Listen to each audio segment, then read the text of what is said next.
हजूर रमज़ान के दिनों में क्यों इतना ज़्यादा कुरान पढ़ते हैं? इसलिए कि रमज़ान इबादत का महीना है। इस महीने में कुरान नाज़िल होना शुरू हुआ। हज़रत सल्लल्लाहु अलैहि वसल्लम इस महीने में बहुत ज़्यादा पढ़ा करते थे। मैंने जैसे कि बताया कि आखिरी जो रमज़ान था हज़रत सल्लम का, उसमें जिब्राईल अलैहिस्सलाम ने 2 दफ़ा आपको कुरान शरीफ पढ़ाया।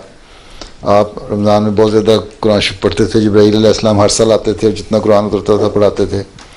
कुरान एक इबादत का महीना है, उसमें कुरान अल्लाह ताला की किताब को ज़्यादा पढ़ना चाहिए ताकि उसकी बरकतें हासिल हों, हैं तिलावत करने से भी, और उसको समझना भी चाहिए। दर्स होता है, इसलिए जब दर्स नहीं होता तो ख़ुद तर्जुमा पढ़ना चाहिए ताकि उसका इल्म भी हासिल हो, हैं।